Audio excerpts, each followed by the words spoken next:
Europe 1, 6h44, Thomas Soto. Et encore une composition inédite pour le kiosque d'Europe 1 avec ce matin Valentine Desjeunes pour les régions, Sophie Larmoyer de retour pour l'international et Eva Rock toujours scotché devant la télé. Bonjour mesdames. Bonjour Thomas.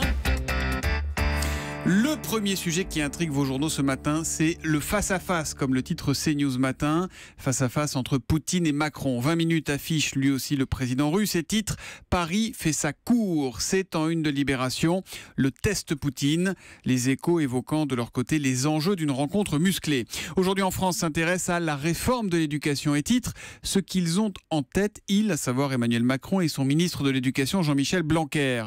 À savoir donc retour de la semaine de 4 jours, constitution des classes bilingues, lancement d'un dispositif d'aide aux devoirs dans les collèges, limitation des CP à 12 élèves dans quelques 2000 classes de l'éducation prioritaire.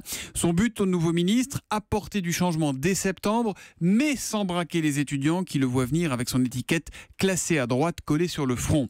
Quelques pages plus loin, toujours dans Aujourd'hui, il est question d'un autre ministre, Richard Ferrand, et de ce qu'on appelle désormais son affaire. Alors pour faire simple, il lui est reproché d'avoir fait louer et restaurer par la mutuelle qu'il dirigeait alors un immeuble qui appartenait à sa femme. Le journal a retrouvé l'avocat à l'origine de l'opération immobilière. Il s'appelle Alain Castel. C'est l'ancien bâtonnier de Brest. La vraie question posée par cette affaire, dit-il, c'est pourquoi Richard Ferrand n'a pas fait acheter l'immeuble par la mutuelle. C'était l'intérêt de la mutuelle. Elle faisait un prêt, engageait des travaux et se retrouvait 15 ans plus tard propriétaire d'un bien largement fructifié.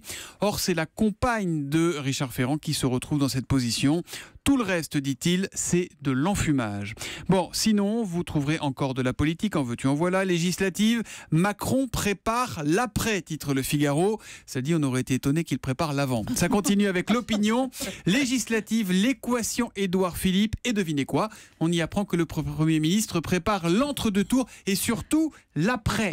Hein ? Il commence à être temps que cette interminable séquence politique se referme. Valentine Desjeunes, 3-1 dans la presse quotidienne régionale avec vous. Oui, ou comment le malheur des uns fait le bonheur des autres. Match retour hier soir du barrage entre Troyes et Lorient, c'est du football. Et au final, Troyes monte en Ligue 1. On est en Ligue 1, se réjouit l'Est éclair. À l'opposé, Lorient en Ligue 2. Et grande photo en une du Télégramme de ce joueur breton effondré à l'issue de la rencontre.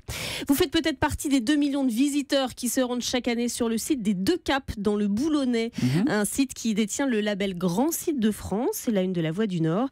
Un label dont les critères sont la protection et la mise en valeur de paysages remarquables. Et le site des Deux Caps va devoir montrer patte blanche pour ne pas perdre ce titre qui fait aujourd'hui partie de l'ADN des lieux. Et puis des voleurs de grands vins pris en flagrant délit, c'est-à-dire dans le Progrès, une collection exceptionnelle de vins a failli être subtilisée. Château Yquem 47, Magnum de Dom Pérignon 82. Vous étiez où ce week-end, Julie Leclerc ? Sur place, taisez-vous. Près de 300 bouteilles étaient sur le départ et ce sont les riverains qui, intrigués par le va-et-vient dans la cave d'un immeuble, ont prévenu la police. Elle a pu intercepter à temps les 3 brigands très affairés.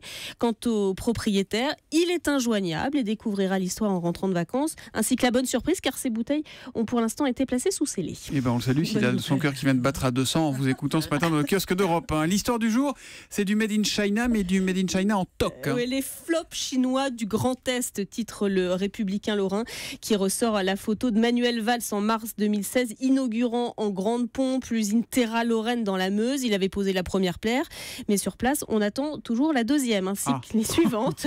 Et ce n'est pas le seul projet chinois à ne pas voir le jour. L'Est républicain fait sa une sur le mirage chinois en Lorraine. Il y a également le rachat de l'AS Nancy ou encore un collège privé à Beach. Autant de projets d'investissement qui n'ont jamais vu le jour. Pas d'explication. Des projets d'investissement qui tombent à l'eau. Autant dire que l'annonce cette semaine de la possible cession de la cristallerie Baccarat, un fleuron lorrain à des Chinois, fait frémir dans la région. Évidemment, c'est donc à dire dans le Républicain Lorrain ce matin. Sophie Larmoyer avec vous, une histoire qui peut paraître un peu insolite. Elle est directement liée au Ramadan qui a démarré ce week-end, samedi, pour des millions de musulmans à travers le monde. Oui, c'est une petite info que vous retrouverez dans la presse arabe, au Maroc par exemple, ou sur le site d'Al Jazeera, également dans la presse israélienne. Elle s'est diffusée largement, cette info, parce qu'elle intrigue.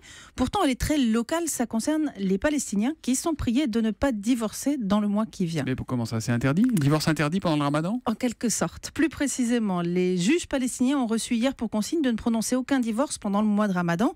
ordre du chef des tribunaux islamiques palestiniens qui régit notamment tout ce qui est lié au mariage, divorce ou garde d'enfants, puisqu'il n'existe pas de mariage civil. Alors son argument est très simple. Mahmoud Al-Abash, c'est son nom, explique que pendant le ramadan, certains, parce qu'ils n'ont pas mangé ou pas fumé, on pourrait rajouter qu'ils n'ont rien bu, même pas de l'eau, certains donc créent des problèmes dans leur couple et pourraient prendre des décisions trop rapides et inconsidérées. Donc il a décidé de cette trêve des divorces. Les demandes seront examinées après le mois de jeûne. Est-ce que le passé a montré qu'il y avait effectivement, je ne sais pas, plus de divorces pendant le ramadan ou pas? Alors, le chef des tribunaux islamiques suggère que c'est le cas. Il se baserait sur l'expérience des années précédentes. D'ailleurs, en cherchant un peu, on s'aperçoit que son prédécesseur avait pris la même décision dès 2014. Ce dignitaire religieux avait aussi décidé en 2012 que les femmes palestiniennes pourraient désormais elles-mêmes demander le divorce sans le consentement de leur mari ou sans avoir à apporter la preuve de mauvais traitement, ce qui était très nouveau et progressiste. Et dans la foulée, c'est vrai, le pourcentage de divorce avait sensiblement augmenté. Les derniers chiffres publiés par l'autorité palestinienne datent de 2015. Il y avait eu cette année-là 50 000 mariages et un peu plus de 8 000 divorces. Le secret des couples qui durent, c'est de manger avant de se disputer. C'est très important. C'est très important. Boire un peu d'eau. Boire un peu d'eau, tout ça. Attention, oui. Oui.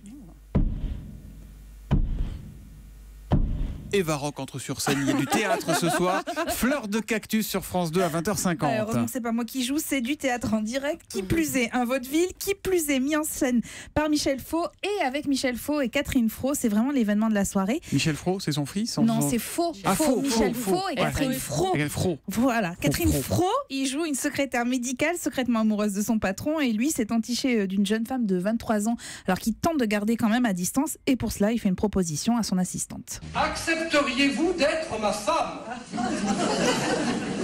Moi, docteur? Pour un quart d'heure, 20 minutes.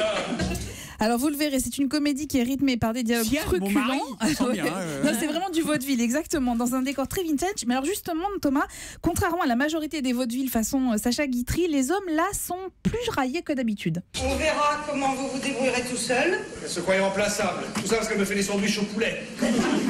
Et vos déclarations fiscales, qui se chargera de les truquer? Ah, ils changent de couleur.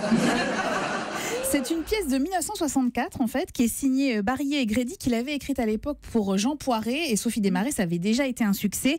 Et l'an dernier, pareil, guichet fermé pendant 6 mois pour cette pièce modernisée, qui a reçu à la fois un succès critique et populaire et qui a permis à Catherine Fro de remporter le Molière de la meilleure comédienne. Et vous avez le Molière de la meilleure transition, puisque justement, après la pièce, Nicolas Bedos présentera toujours sur France 2 la 29e Nuit des Molières. Exactement. Et pour la 3e fois, il endosse son costume de maître de cérémonie. Alors il sera entouré notamment de Fanny Ardant, Pierre Arditi, de François Berléand. Et samedi, sur le plateau de 20h, il essayait de résumer sa mission. C'est-à-dire qu'en fait, le pari qui n'est pas simple, c'est de façon très Macron de réunir les 157 tendances du monde théâtral.